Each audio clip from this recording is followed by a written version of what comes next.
What's up, LT gang? It's your boy LT, and welcome back to another video on my channel. Now, today we're gonna do a Halloween themed video. Since I didn't post any kind of Halloween content, I thought that it's only right that I hit y'all with this content. Another reason, when I'm at the crib chilling, I'll be watching these kind of videos all the time. I'll be hearing loud footsteps, scratching, calling. Now, I don't know if I'm actually hearing it or if I'm just tweaking out. So I'm just giving y'all a warning. If I'm watching this video with y'all and I hear anything and I fell out, I don't want to hear no judgments in the comments. I don't want to see no memes. I don't want to see none of that because I did what I thought was best for me. Because last time I checked, I'm not Inspector Gadget. I'm not a Ghostbuster. I ain't none of that. So if I hear anything, I'm out of here. See you later. But we are about to get into it. I hope y'all enjoy the video. Like, comment, and subscribe. Start commenting what kind of videos y'all want to see from me in the future. Follow all of my social medias. Let's get into it, y'all.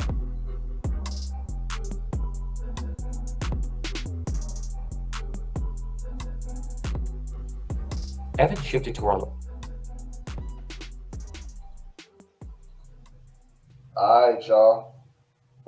People say high school memories are to be cherished forever, but this particular memory has me scarred for life. Like every other high school teenager, I had a lot of friends. After school, I used to go out with them and have fun at the mall. Okay, that's solid. There, I met Evan. Evan shifted to our locality with his stepdad. A friend of mine introduced us at the mall. Evan appeared as a very shy person. After the introduction at the mall, I saw Evan many times in school. We also had a Spanish class together. He used to sit in the corner of the class and watch me at times. At first, like every other girl, I thought that he might want to talk to me, but somehow fails to gather the courage. So, I asked him to join our group at lunch. My friends often teased him for his shy nature, but surprisingly, Evan never protested. I thought he wanted to stick in the group, so he was being down to earth. Not a good look, y'all. Within a few months, Evan became one of us, and we kept including him in our plans. One thing that surprised me is he never talked about himself or his family. I didn't want to interfere in his personal life, so I never asked him either. Being the last year of our high school graduation, everyone got really excited about the Halloween party. We all started to plan what clothes to wear and what games to play that night. We wanted to organize a party, especially for our group, and decided to ask our parents individually if we can arrange anyone's house for the party. A week before Halloween, I was discussing with my friends about the costume just when I saw Evan entering the class. He looked a bit unorganized. His hair was all messy, and his clothes were wrinkled. I went to him and asked, "Hey, is everything fine?" He replied in a shaky voice, yeah, all good." I knew something was wrong just when I noticed bruises on his wrist. Right. I immediately asked him, "Oh my God, you were hurt.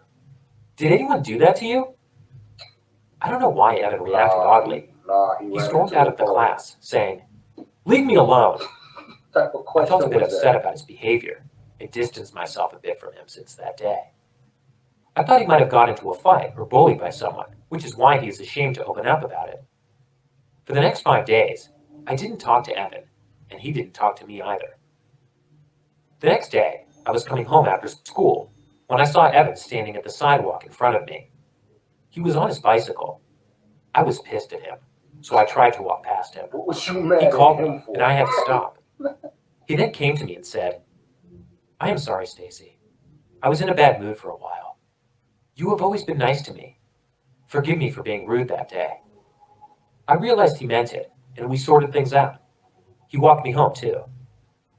On the day before Halloween, everyone was worried about our party venue, just when Evan surprised everyone and said, "My dad is going to be out of town. We can party at my house. I have decided to do some really spooky decorations for Halloween." No one expected this from him, hence Evan suddenly became the hero of the group. See, y'all, I ain't gonna lie. Like, this dude seemed cool and all that, but I'm not gonna lie, red flags is going off. He already quiet. He don't like talking to nobody. He be staring at people in the classroom, and then he just snap on people and then think everything good. I don't know, man. don't know, man. School threat tendencies, bro. I'm not gonna lie to you. No. For a shy guy like him, getting so much attention at once made him even shyer.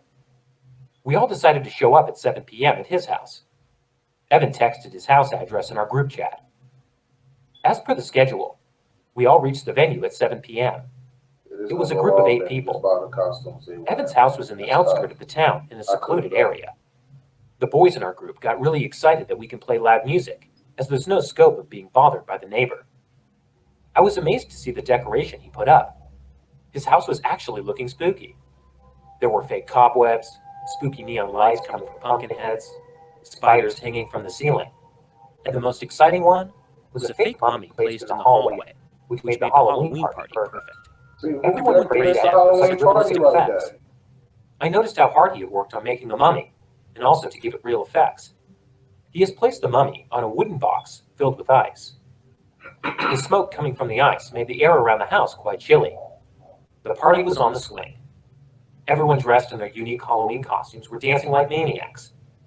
I went to Evan and told him, "Great decorations, Evan. This actually looks spooky. I love the mummy. It looks so real." He gave me a smile and said, "Yeah, my dad helped me a bit." I felt happy seeing him enjoy the party, just like every other normal teen. He was actually starting to open up, which made me feel good. After 2 hours of heavy partying, everyone got really drunk. I needed to pee, so I walked towards the hallway looking for the bathroom. As I reached near the mummy, I noticed there was a red fluid coming out of it, making the ice dark red in color. I knew it. Evan might have seen me staring at it, so he came to me and said, "That's just some special effect. My dad fixed it up for me." I'm not trying to hear it, bro.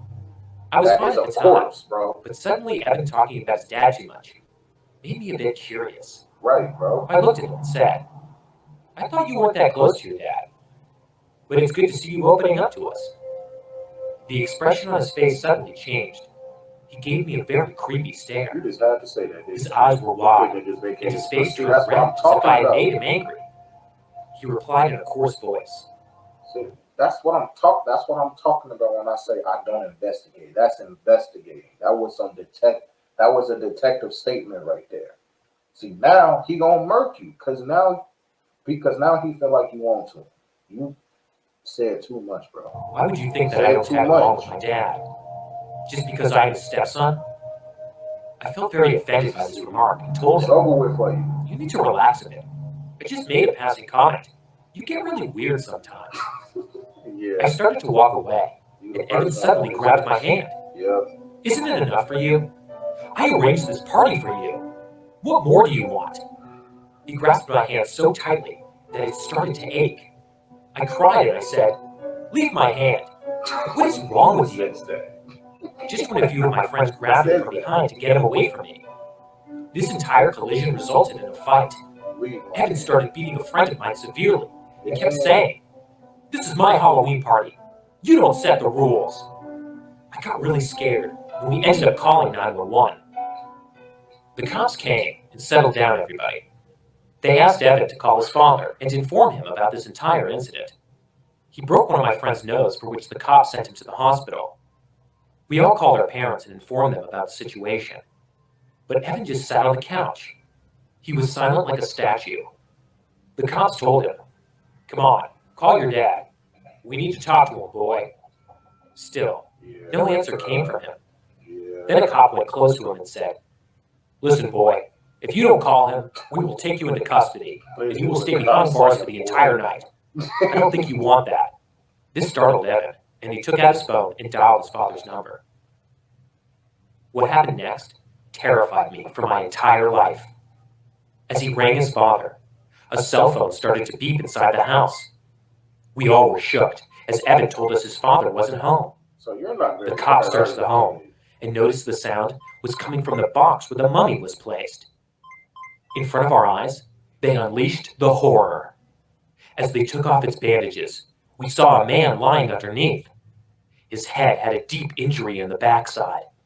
Someone had hit him with a blunt, heavy object. I just realized. So, you mean to tell me you knew you murked your pops? You know you did it. You know his phone is right there. and you like it. Like if you're gonna do it, like at least call your mama, your grandma, somebody else, and be all like, me and my pops not cool because that's what you told them. I'm not understanding the intelligence is lacking here, bro. And then two, while Good Buddy was beating up her friend, I find it funny that they showed up as a squad and nobody jumped in to help their friend. They don't look good as a unit. Like this story just all bad, bro. Like this is why I don't go to parties or none of that. I said it was an actual dead reasons person. like this. All that so-called special effect was real blood dripping out of his head. Some of my friends started to vomit seeing this incident. We were taken out of the house by the cops. My parents came to get me. In front of our eyes, the cops took Evan in the police car. As he walked towards the car, he suddenly stopped and looked at me before getting inside. He then said, with a spice-chilling grin, "It was all for you, Stacy. No one has ever been this nice to me. Not even my stepdad. See, at this point, that's why he got what he deserved." I fainted then and there. The next morning, when I woke up on my bed, my mom came in.